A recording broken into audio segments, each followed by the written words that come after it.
Very good morning to everyone, your most welcome at the major Kalsi classes. आप सभी का major कलसी परिवार में हार्दिक स्वागत अभिनंदन है। मैं अभिषेक द्विवेदी आप सभी का हार्दिक स्वागत अभिनंदन करता हूं। आइए इस करंट अफेयर के वीकली प्रोग्राम के अंतर्गत रूबरू होते हैं कि क्या क्या हम कंटेंट आज आपके लिए लेकर के आए हैं। पेन और पेपर लेकर के बैठ जाइएगा। फास्टेस्ट 30 मिनट्स के अंतर्गत पूरे वीक का करंट अफेयर आपके सामने होगा, उसकी स्नैपशॉट आपके सामने होगी, इंपॉर्टेंट जो मुद्दे होंगे उस पर डिस्कशंस होगा और लास्ट में उसी पे बेस्ड कुछ क्वेश्चंस होंगे, उनको जरूर आंसर करिएगा। ये आपको वीडियो कैसा लगता है अपने फ्रेंड्स एंड कलीग को जरूर शेयर करिएगा और नीचे मैं आपके कमेंट्स का वेट जरूर करूंगा। Thank you so much. आइए स्टार्ट करते हैं अपना कारवां। आप जैसा कि स्क्रीन पे देख पा रहे होंगे, स्क्रीन पे आपके सामने टुडेस टॉपिक के अंतर्गत ये करंट अफेयर का जो प्रोग्राम है, अगर मैं बात करता हूं तो आप जान पा रहे होंगे कि ये करंट अफेयर का जो प्रोग्राम है इसके अंतर्गत हम बात करें तो बहुत सारी चीजों को हम डिस्कस करेंगे। उसके अंतर्गत NDA, CPF, AFCAT, SSB interview, air force, navy, all defence exam के पॉइंट ऑफ व्यू से डिस्कशंस होगा। ये जो डिस्कशन है ये बहुत ही फ्रूटफुल है, इंपॉर्टेंट है। मैं आपको बता देता हूं, आपके जो 4 सितंबर का एग्जाम शेड्यूल्ड हो चुका है यूपीएससी का, अगर उसकी बात करते हैं आप यहां पे, तो आप ये इंश्योर कर लें कि यहीं से क्वेश्चंस आने वाले हैं। ये गारंटीड है, यहीं से क्वेश्चंस आपको मिलने वाले हैं। वीकली करंट अफेयर के तौर पे यहां से क्वेश्चंस आपको पूरे भरपूर मिलने वाले हैं और इस वीक का जो करंट अफेयर है वो काफी लेटेस्ट है। जियोपॉलिटिक्स इंटरनेशनली जो चेंजेस हुए हैं वो सारे चेंजेस को हम डिस्कस करेंगे। किस तरीके से बोरिस जॉनसन ने अपने रेजिग्नेशन दिया और शिंजो आबे साहब के बारे में भी हम डिस्कस करेंगे। तो चलिए अपना कारवां प्रारंभ करते हैं और आज के स्क्रीनशॉट के अंतर्गत अगर हम आप देख पा रहे होंगे, आपके सामने एक बड़ी सी स्क्रीन पे आपको टॉपिक्स दिख रहे होंगे। शिंजो आबे, इनके बारे में डिस्कस करेंगे। रिम्पैक्ट मिलिट्री एक्सरसाइज के बारे में डिस्कस करेंगे हम लोग। बोरिस जॉनसन के बारे में जिन्होंने हाल ही में रिजाइन दे दिया है। मार्कोस जूनियर के बारे में जिनका नया अपॉइंटमेंट हुआ है फिलीपींस के, अगर आप बात करूंगा तो एक नए नेता जो उभर करके सामने आए हैं उनके बारे में डिस्कस करेंगे। और उसके साथ साथ ब्राउन जैक्सन, सिनी सेट्टी के बारे में बात करेंगे। मिस इंडिया के बारे में बात करेंगे। सीतारामा राजू के बारे में बात करेंगे। आरआर मूवी आपने देखी होगी, जरूर आपको पता होगा। प्लांट प्रिज्यूम्ड, हिमाचल प्रदेश में एक ऐसी प्रजाति के बारे में डिस्कशन करेंगे जिसने 188 साल के बाद अगेन अपने आप को रिवाइव किया है, उसके बारे में डिस्कस करेंगे। इसके साथ साथ मैं अगर बात करूंगा तो मेरीना वाजोस्का के बारे में डिस्कस करेंगे। राहुल नरवेकर जो कि हाल ही में रिसेंट में अभी इसी वीक के अंतर्गत यंगेस्ट स्पीकर ऑफ इंडिया किसी राज्य के स्टेट लेजिस्लेटिव असेंबली में चुने गए हैं, महाराष्ट्र के, उनके बारे में डिस्कस करूंगा। बोरिस जॉनसन के साथ साथ इंडिया ने अपने आप को किस तरीके से जियोपॉलिटिक्स में टॉप पे रखा है और इसके कुछ ऐसे स्थान हैं जिनको सिलेक्ट किया गया है यूनेस्को की वर्ल्ड हेरिटेज साइट में, और इसके अंतर्गत हम डिस्कस करेंगे कि क्यों यहां पे हम ये जो इंडिया का यूनेस्को प्रोग्राम है उसको क्यों डिस्कस कर रहे हैं। माइकल पुनेवाला के बारे में बात करेंगे और स्मृति ईरानी के बारे में, ज्योतिरादित्य सिंधिया के बारे में, डॉक्टर जितेंद्र सिंह के बारे में, गीता गोपीनाथ मुंडे फॉर्मर आईएमएफ के बारे में बात करेंगे और इसके साथ साथ हम मानगढ़ हिल रॉक के बारे में डिस्कस करेंगे और इसके साथ साथ ही पहला हमारा जो टॉपिक है सबसे इंपॉर्टेंट और बेहतर कंटेंट, जो एक घटना चक्र हुआ जनमानस की स्थिति में आम आदमी की सिक्योरिटी क्या है, ये जापान के प्रधानमंत्री जो भूतपूर्व प्रधानमंत्री थे उनकी हत्या ने यह बता दिया है कि किस तरीके से जो एक आतताई लोगों की मानसिक विचारधारा है उससे किस तरीके से जीता जा सकता है। और आप देख पाएंगे कि इनकी हत्या कर दी गई और एक ये इलेक्शन कैंपेन कर रहे थे उसके अंतर्गत, तो इनके बारे में we have to lots know about. सबसे पहले सब कुछ जानने से पहले हम जापान के बारे में डिस्कस करेंगे। आपको पता होना चाहिए जो जापान हमारा देश, अगर हम बात करते हैं किसके बारे में डिस्कस करेंगे, जापान के बारे में। हमारा जो पहला एजेंडा है डिस्कशन का, जो पॉइंट है, पहला जो टॉपिक है वो क्या है, farmer Japan prime minister Shinzo Abe passes away after being shot। आइए इनके बारे में डिस्कशन करते हैं और इनके डिस्कशन से पहले we have to know about the Japan. Japan की अगर आप बात करेंगे तो जापान के बारे में अगर हम आइए डिस्कशन करते हैं तो जापान के अभी तक के लॉन्गेस्ट सर्विंग अगर मैं बात करूं, सबसे अधिक कार्यकाल अगर किसी का रहा, टेन्योर रहा एज अ प्राइम मिनिस्टर, तो वो रहा है किसका, अगर बात करी जाए तो शिंजो आबे साहब का। ठीक है, क्लियर हो गई बात, ये तो सबसे इंपॉर्टेंट और पहली बात। दूसरा, जापान की आपको बता दें लार्जेस्ट सिटी कौन सी है। जापान की लार्जेस्ट सिटी ही जापान की कैपिटल भी है, उसका नाम है टोक्यो। जापान की करेंसी है येन। जापान की करेंसी की अगर आप बात करेंगे तो जापानीज येन है। क्या है बेटा? जापानीज येन है, आप ये समझ लीजिएगा। दूसरी चीज, अगर हम यहां की संसद की पार्लियामेंट के नाम की बात करते हैं तो यहां की पार्लियामेंट का नाम है बेटा, जापान की पार्लियामेंट का नाम है डायट। याद रखिएगा बेटा, जापान की पार्लियामेंट का नाम क्या है? डायट। इसके साथ साथ अगर बात करी जाए, यहां पे जापान ईस्ट एशिया के कंट्री है। दूसरी चीज, ये एक बात और ध्यान देने वाली बात है कि जापान में ही 6 अगस्त और 9 अगस्त 1945 को अमेरिका के द्वारा 2 बम गिराए गए थे, हिरोशिमा और नागासाकी पे। अगर मैं बात करता हूं, उन दोनों बमों की अगर मैं बात करता हूं तो एक बम का नाम था, जो आपके एनडीए के एग्जाम्स में आया भी हुआ है, 2 बमों के जो बम गिराए गए थे उससे काफी तबाही हुई थी जापान में। और जापान में जो दोनों बम गिराए गए थे, एक का नाम था लिटिल बॉय और दूसरे का नाम था फैट मैन। यह बात भी क्लियर हो जानी चाहिए आपको यहां पे। और आप जानते हैं कि जापान प्राकृतिक आपदाओं से घिरा हुआ देश है, और प्राकृतिक आपदाओं के घिरे होने के कारण भी अगर हम बात करते हैं तो आप समझ लें कि इसके सरकमफ्रेंस में पैसिफिक ओशन के क्षेत्र की अगर मैं बात करता हूं तो यहां पे सबसे ज्यादा एक्टिव वोल्कानोस पाए जाते हैं। इसीलिए पैसिफिक ओशन के क्षेत्र विशेष को रिंग ऑफ फायर कहा जाता है, आग का गोला कहा जाता है जापान की टेरिटरी। इस आपको बता दूं, प्राकृतिक आपदाओं से सर्वाधिक घिरा हुआ यह देश है। अभी जो यहां के हाल ही में प्रधानमंत्री हैं वो है फूमियो। कौन है? फूमियो साहब हैं। और भूतपूर्व जो प्रधानमंत्री थे जिसके बारे में हम लोग डिस्कशन कर रहे हैं, उनका नाम था शिंजो आबे साहब। आबे साहब अभी तक प्रधानमंत्री के तौर पे अगर मैं बात करता हूं तो 4 बार अपॉइंटमेंट हुए थे एज अ प्राइम मिनिस्टर। कितनी टाइम्स अपॉइंटमेंट हुए थे? 4 टाइम्स। और एज अ प्राइम मिनिस्टर इनका टेन्योर भी हाईएस्ट रहा है जापान। अब आइए किस तरीके से घटना चक्र ने रूप लिया और इनकी हत्या कर दी गई, आइए देखते हैं उसके बारे में भी। जापान के पूर्व प्रधानमंत्री यानी कि Shinzo Abe, farmer Japan prime minister who was shot at the during an election campaign in the western Japan नारा सिटी। अगर बात करी जाए तो कौन सी सिटी में यह घटना हुई बेटा? जापान, वेस्टर्न जापान के नारा सिटी में। कहां पे बेटा? अगर हम बात करें तो वेस्टर्न जो है उसके अंतर्गत कौन सी सिटी है? नारा सिटी। और 67 ईयर्स ओल्ड थे। और बात करी जाए तो आप समझ पा रहे होंगे कि 1930 के दशक में युद्ध से पूर्व सैन्यवाद के दिनों के बाद से किसी मौजूदा या पूर्व जापानी प्रधानमंत्री की यह पहली हत्या थी। और ऐसी घटना आपको बता दूं 1930 के बाद से पहली बार ऐसी घटी है कि एक कॉन्स्टिट्यूशनल बॉडी पे बैठे हुए आदमी की हत्या कर दी जाए। क्लियर है? तो चलिए, अब ये यहां पे एक बात यह भी बताई गई है कि जो जापान के प्रधानमंत्री थे आबे साहब, वो कार्डियो पल्मोनरी अरेस्ट में थे। उन्होंने कहा कि उनके गर्दन के दाहिने हिस्से और बाएं हंसली में भी चोट लगी है। ठीक है, बाद में उनको हेलीकॉप्टर के द्वारा ले जाया गया, लेकिन तब तक वह डेथ कर गए थे।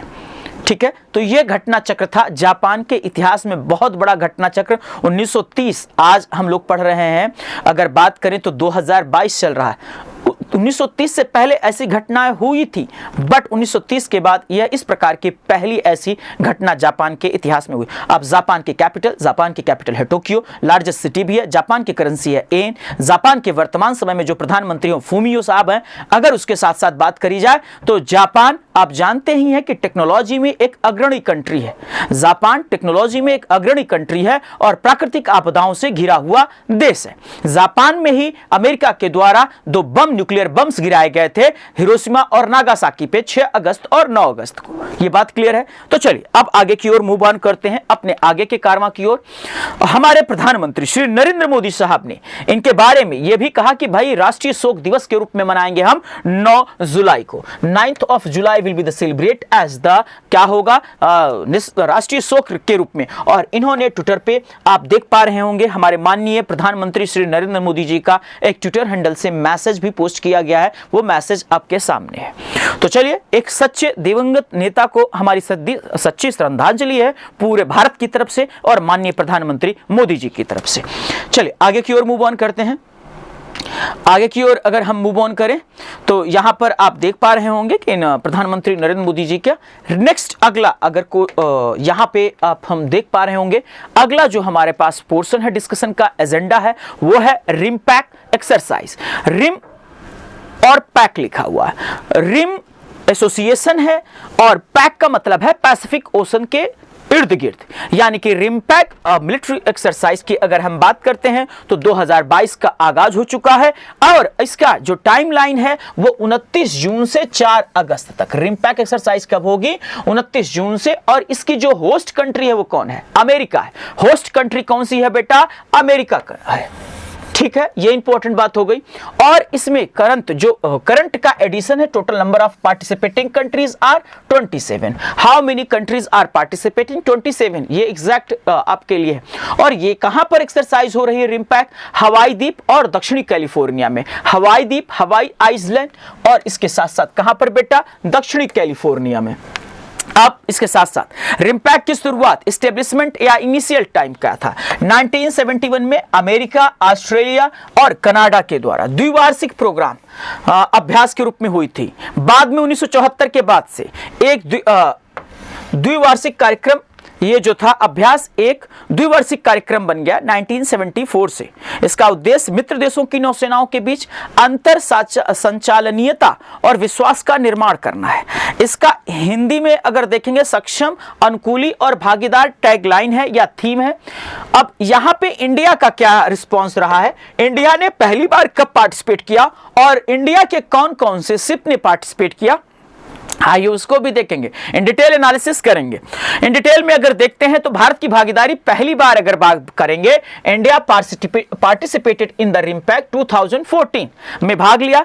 और इसके साथ जिसने पार्टिसिपेट किया था, अगर हम बात करें स्वदेश निर्मित शिवालिक श्रेणी के स्टील्थ फ्रिगेट INS सह्याद्री ने पार्टिसिपेट किया था। इसमें INS सह्याद्री ने इस आयोजन के 2018 संस्करण में फिर से देश का प्रतिनिधित्व किया, और यानी कि 2014 के बाद 2018 में सेम जो हमारे पास INS सह्याद्री थी, दोनों टाइम्स इसी ने पार्टिसिपेट किया।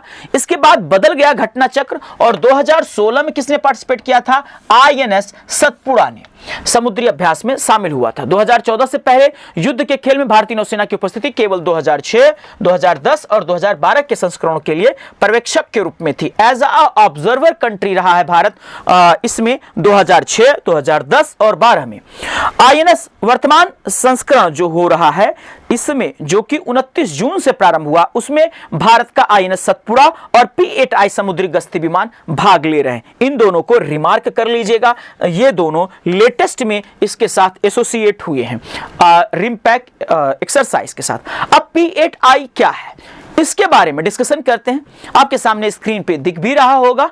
चलिए इस विमान के बारे में बात करते हैं। P8I एक लंबी दूरी का बहुमिशन समुद्री गश्ती विमान है जिसका निर्माण बोइंग द्वारा भारतीय नौसेना के लिए किया जा रहा है। भारत के समुद्री तट और क्षेत्रीय जल की रक्षा के लिए इसका डिजाइन किया गया है। INS सतपुड़ा क्या है? INS सतपुड़ा एक स्वदेशी रूप से डिजाइन और निर्मित 6000 टन निर्देशित मिसाइल स्टील्थ फ्रिगेट है जो हवा, सतह और पानी के भीतर विरोधियों को तलाशने और नष्ट करने के लिए सुसज्जित है। विशाखापट्टनम में स्थित पूर्वी बेड़े की एक फ्रंट लाइन इकाई है। INS सतपुड़ा वर्तमान भारत की स्वतंत्रता के 75वें वर्ष में विस्तारित प्रचलन तैनाती पर है। आप जान रहे हैं कि हम लोग आजादी का 75वां अमृत महोत्सव भी सेलिब्रेट कर रहे हैं, आप सबको पता होना चाहिए। और एक प्रश्न और भी आ सकता है कि जो वाटर बॉडी है उसके अंतर्गत अगर हमको कोई ऑब्जर्वेशन या ऑब्जेक्ट्स को टारगेट करना है तो किस प्रणाली का प्रयोग करते हैं? हम लोग वाटर बॉडी के अंतर्गत सोनार का प्रयोग करते हैं, साउंड एंड नेविगेशन रेंजिंग का प्रयोग करते हैं।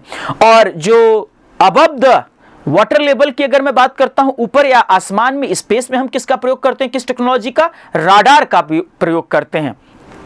क्लियर है? सोनार और राडार दोनों याद रखिए। सोनार का प्रयोग वाटर बॉडी में और ओपन स्पेस में हम किसका प्रयोग करते हैं? राडार का प्रयोग करते हैं। चलिए आगे की ओर मूव ऑन करते हैं। तो ये उसी का संस्करण है और इंग्लिश में संस्करण है जो टॉपिक्स मैंने आपको बताए। तो हिंदी और इंग्लिश में किसी भी बच्चे को कोई भी दिक्कत नहीं होनी चाहिए। आपको पता होना चाहिए आईएनएस सह्याद्री से आईएनएस सतपुड़ा तक की जर्नी किस तरीके से भारत ने करी और किस तरीके से भारत ने अपने आप को एज ऑब्जर्वर एंट्री किया, फिर इसके बाद इसका पार्टिसिपेटिंग बॉडी बना रिमपैक का। क्लियर है बातें? शुरुआत किस तरीके से 1971 के दशक में इसकी हुई थी। तो चलिए मूव ऑन करते हैं आगे की ओर। UK PM Boris Johnson resigns as a leader of a conservative party, new PM to be the named soon. काफी दबाव और काफी हंगामे की बात अगर कहूं तो काफी प्रेशर के बाद पीएम बोरिस जॉनसन जो कि यूनाइटेड किंगडम के थे, प्राइम मिनिस्टर थे, इन्होंने अपने पोस्ट से रिजाइन कर दिया है। अब आपको पता होगा जो इनकी संसद का नाम है, ब्रिटेन की यूनाइटेड किंगडम की संसद का नाम है पार्लियामेंट, और इनके यहाँ पार्लियामेंट में जैसे हमारे यहाँ 2 सदन है वैसे इनके यहाँ सदन है। House of Lords and House of Commons. House of Common United Kingdom में जो करेंसी चलती है वो पाउंड स्टर्लिंग चलती है और इनकी जो कैपिटल है वो है लंदन। इनकी जो कैपिटल है वो है लंदन। चलिए अब आइए देखते हैं कि किस तरीके से और आगामी, आपको बता दें भारतीय मूल के अगर मैं बात करता हूं तो भारतीय मूल के ही हैं जिनको आगामी में भी पॉसिबिलिटीज हैं कि अगला में भी ब्रिटिश प्राइम मिनिस्टर नियुक्त होने की पॉसिबिलिटीज है, चांसेस हैं। आइए उनके बारे में भी डिस्कशन करते हैं। अब तो इन्होंने रेजिग्नेशंस दे ही दिए हैं। तो आपको बता दूं ब्रिटेन के नए प्रधानमंत्री के चयन का मार्ग प्रशस्त करते हुए बोरिस जॉनसन ने ब्रिटेन के कंजर्वेटिव पार्टी, अब याद रखिएगा ब्रिटेन के किस पार्टी से थे ये, कंजर्वेटिव पार्टी के नेता के पद से इस्तीफा दे दिया है। ठीक है, क्लियर है। यह पिछले ये अपना रिजिग्नेशन दिए और इनके शीर्ष 2 मंत्री जो वित्त सचिव, फिनेंस सेक्रेटरी ऋषि सनक, इन्हीं के अगला प्राइम मिनिस्टर बनने की चांसेस हैं। और अभी तक अगर सूत्रों की बात करी जाए तो इनका नाम वहां पे आगे चल रहा है। स्वास्थ्य सचिव साजिद जाविद के पद छोड़ने के साथ शुरू हुआ। ठीक है, यह तुरंत स्पष्ट नहीं है कि क्या बोरिस जॉनसन यूके के पीएम के रूप में तब तक बने रहेंगे जब तक कि कंजर्वेटिव पार्टी का नया नेता नहीं चुन लेती। हालांकि अभी तक अगर बात करी जाए तो ऑफिशियली कोई अनाउंसमेंट नहीं हुआ है। जब तक कोई ऑफिशियली नए प्राइम मिनिस्टर का अनाउंसमेंट नहीं होता तब तक बोरिस जॉनसन बने रहेंगे इस पद पे, ये बात भी क्लियर कट है। तो चलिए आगे चलते हैं। ये यहाँ पे उसी सेम चीज का इंग्लिश में है, आप देख पा रहे होंगे। तो आपको यहाँ पे एक चीज और बताना चाहूंगा। पूरी दुनिया को सबसे पहले अगर किसी ने पोस्ट ऑफ प्राइम मिनिस्टर दी तो वो किसने दिया बेटा? ब्रिटेन ने दिया, यूनाइटेड किंगडम ने दिया। अगर हम बात करते हैं तो पूरी दुनिया के पहले प्रधानमंत्री जो थे वो थे रॉबर्ट वालपोल। कौन थे बेटा? Robert Walpole. याद रखिएगा पूरी दुनिया के पहले प्रधानमंत्री थे रॉबर्ट वालपोल। पूरी दुनिया की पहली महिला प्रधानमंत्री जो बनी थी 1960 में श्रीमोवा भंडारनायके बनी थी। कौन बनी थी बेटा? श्रीमोवा भंडारनायके। इसके साथ साथ अगर बात करी जाए तो खाड़ी देशों के अंतर्गत मुस्लिम कंट्रीज में पहली महिला प्रधानमंत्री बनने वाली कौन थी? बेनजीर भुट्टो। उसके साथ साथ भारत की पहली महिला प्रधानमंत्री कौन थी? इंदिरा गांधी। ठीक है, यहां तक क्लियर है सारी बातें। आई होप, उम्मीद करता हूं आपको सेशन बहुत ही बेहतर लग रहा हो। दूसरी चीज यह भी क्वेश्चन पूछा जा सकता है, पूरी दुनिया को राष्ट्रपति का पद किसने दिया सर्वप्रथम? राष्ट्रपति का पद सर्वप्रथम अमेरिका ने दिया, जहां से हमने प्रियम्बल लिया है, अडॉप्ट किया है और फंडामेंटल राइट्स भी ली हैं यूएसए से। दूसरी चीज आपको बता दें, यहां के जो पहले राष्ट्रपति थे अमेरिका के, उनका नाम था जॉर्ज वॉशिंगटन। जॉर्ज वॉशिंगटन, उन्हीं के नाम पे एक डिस्ट्रिक्ट प्रोविंस का भी नाम रख दिया गया है, डीसी वॉशिंगटन। चलिए अब आइए आगे की ओर मूव ऑन करते हैं अपने अगले कारवा की ओर। तो यहां पे देख पा रहे होंगे Ferdinand Marcos Junior takes oath as the Philippines president. अब फिलीपींस की कैपिटल क्या है? फिलीपींस की कैपिटल क्या है बेटा? मनीला। याद रखिएगा फिलीपींस की कैपिटल क्या है? मनीला। फिलीपींस की कैपिटल क्या है? मनीला। और आपको बता दूं यहां पे आपके एग्जाम में आया हुआ क्वेश्चन कि जो मनीला है यहीं पे एशियन डेवलपमेंट बैंक का हेडक्वार्टर भी है। एशियन डेवलपमेंट बैंक का हेडक्वार्टर कहां पे है? फिलीपींस मनीला में। चलिए, तो ये इंपॉर्टेंट बात हो गई। अब यहां के हाल ही में अगर मैं बात करता हूं तो प्रेसिडेंट कौन चुने गए हैं? फिलीपींस की कैपिटल मनीला और यहां की करेंसी आप सबको पता होगा, पीसो होगी। तो आपको पता होना चाहिए कि फर्डिनेंड जो मार्कोस जूनियर है वो अपने पिता के स्थान पे। अब ये जो फिलीपींस है, मैप में आप देख पाएंगे ये है फिलीपींस, ये है मनीला, आप देख पा रहे होंगे फिलीपींस सी, और ये यहाँ पे आप देख पा रहे होंगे अगर इस साइड में आएंगे आप तो आपको कंट्रीज, छोटी छोटी कंट्रीज आपको बहुत सारी दिखेंगी। ठीक है, तो चलिए आगे की ओर मूव ऑन करते हैं। दिवंगत तानाशाह फर्डिनेंड मार्कोस सीनियर के बेटे फर्डिनेंड मार्कोस जूनियर ने 9 मई को 31.6 मिलियन वोटों से चुनाव जीता और इन्हें फिलीपींस के 17वें राष्ट्रपति के रूप में शपथ दिलाई गई। ये नंबरिंग भी एग्जाम्स में आजकल बहुत पूछ लेता है, 17th नंबर के थे। उन्होंने मनीला में national museum of the fine arts में सुप्रीम कोर्ट के जस्टिस अलेक्जेंडर गेसमुंडो के समक्ष शपथ ली। पूर्व राष्ट्रपति की बेटी और उनकी चल रही साथी सारा दुतेर्ते कार्पियो ने 19 जून को उपराष्ट्रपति के रूप में शपथ ली, यानी कि वाइस प्रेसिडेंट इन्हीं की पत्नी बनी है। और कौन बना है बेटा, अगर हम बात करते हैं तो सारा दुतेर्ते कार्पियो ने 19 जून को उपराष्ट्रपति के रूप में शपथ ली। दोनों 2028 तक देश की सेवा करेंगे, यानी कि 22/6/28 तक। तो आगे की ओर मूव ऑन करते हैं। This is the most important and geopolitics point of view से this is the most important.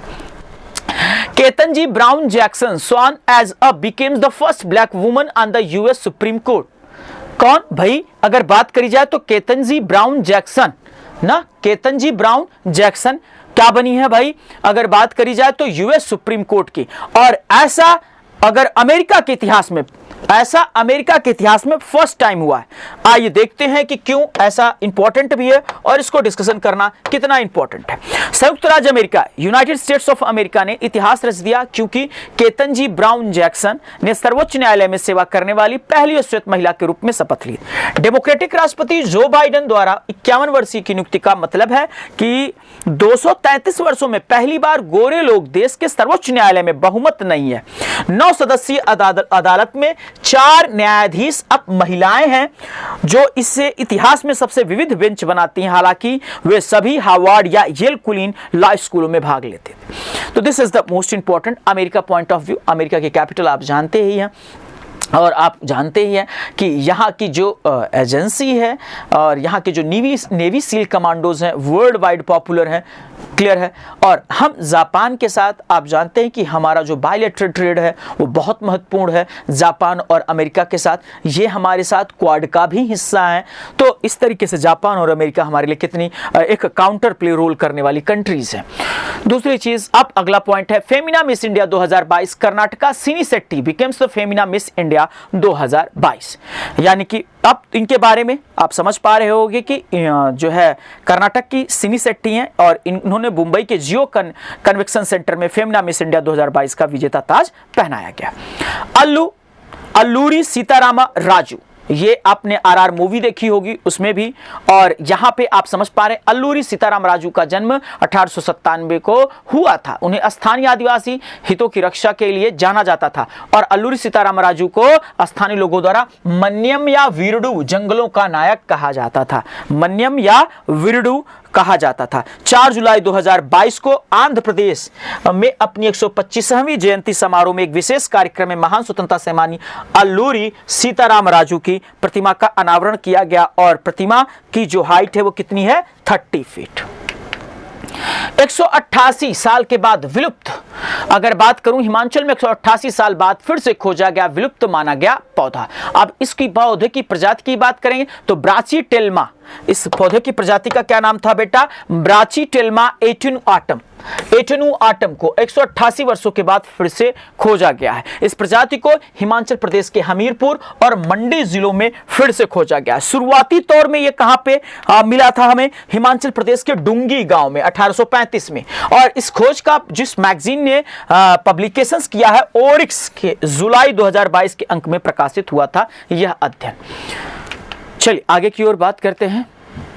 तो फील्ड्स मेडल जो कि मैथमेटिक्स में अवार्ड दिया जाता है 2022, 4 mathematicians awarded field medal including Ukraine's की बात करी जाए तो यूक्रेन की एक महान हस्ती को भी इस अवार्ड से नवाजा गया है और यह यूक्रेन के लिए प्राउड मोमेंट है मैथमेटिक्स के फील्ड में। और इसकी स्थापना कब की गई? इंटरनेशनल मैथमेटिक्स यूनियन इसको देता है, 1936 में इस अवार्ड की स्थापना की गई है।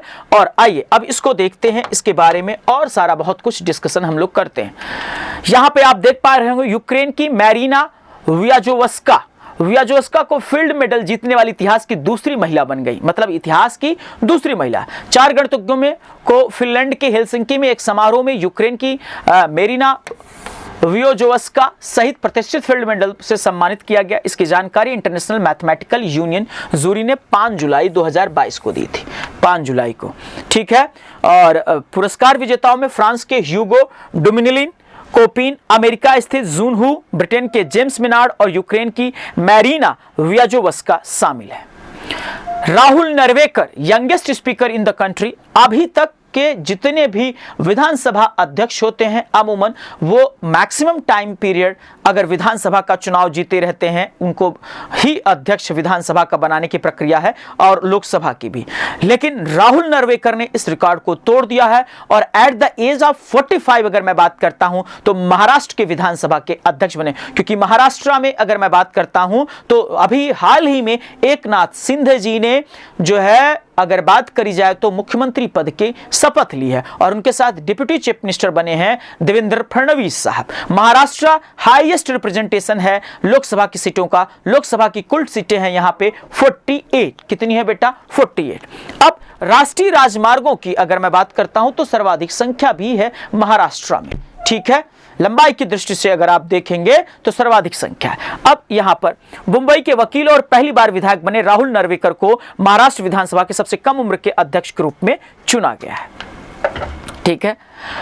यहां तक क्लियर है? चल आगे बात करते हैं।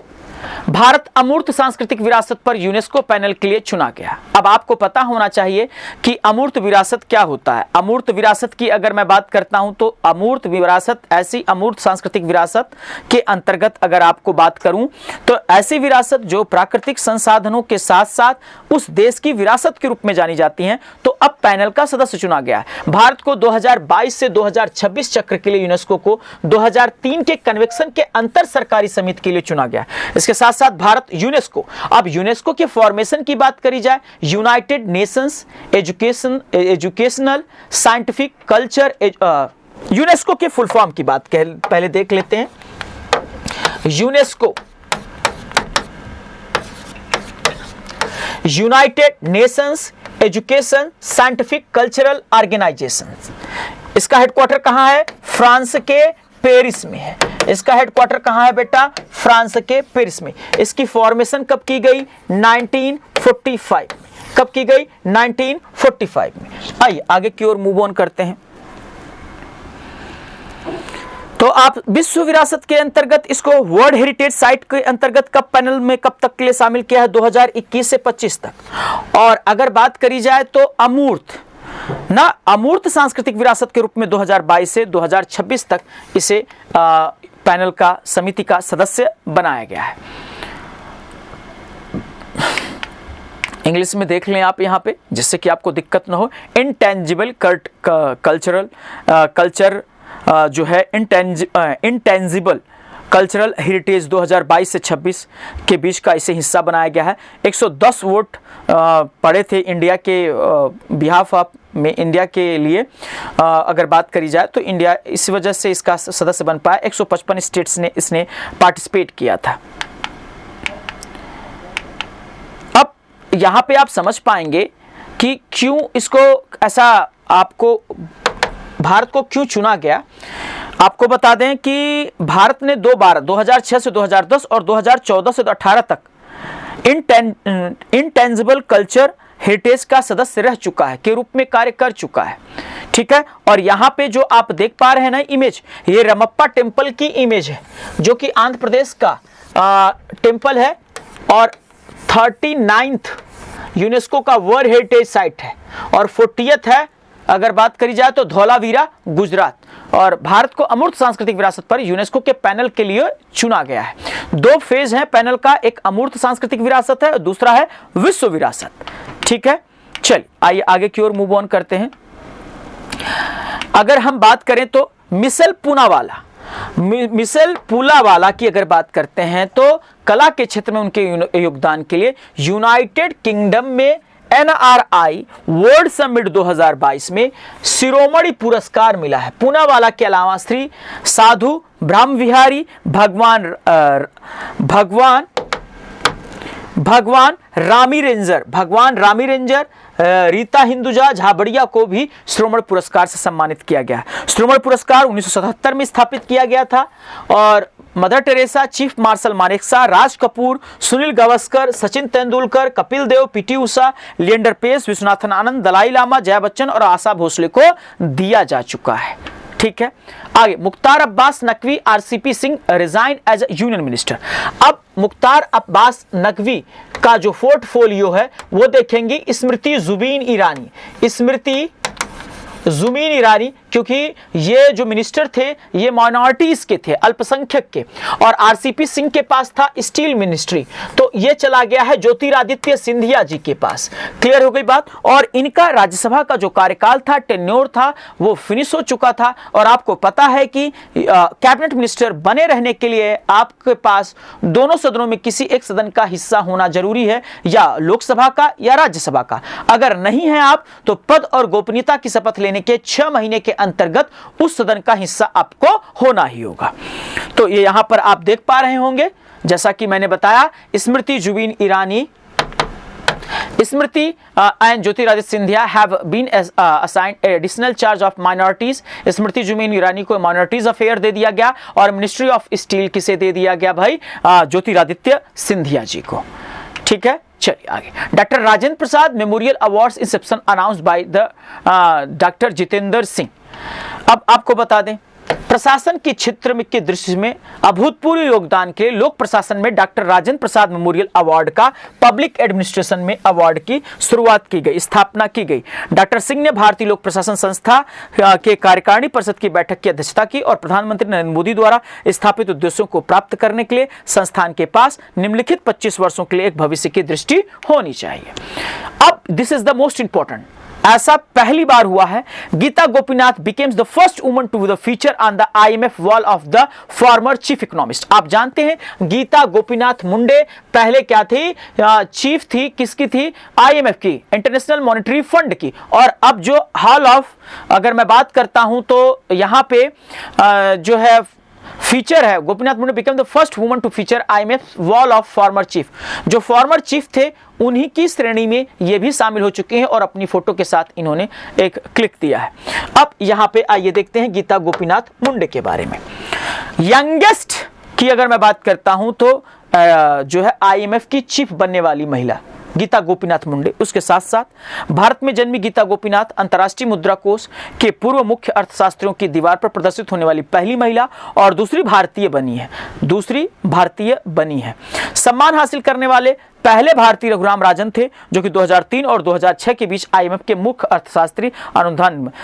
महिलाओं के तौर पे अगर बात करेंगे तो पहली महिला और दूसरी भारतीय बनी, क्योंकि रघुराम राजन, इसके पहले रघुराम राजन जी को आप जानते होंगे RBI के भूतपूर्व गवर्नर भी रह चुके हैं। ठीक है, चलिए आगे की ओर बात करते हैं। Mangarh hillock to be declared monument of national importance.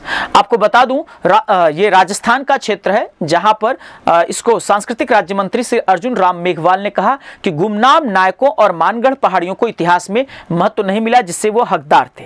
आपको बता दूं 17 नवंबर 1913 को ब्रिटिश सेना ने बेरहमी से 1500 भील आदिवासियों की हत्या कर दी थी।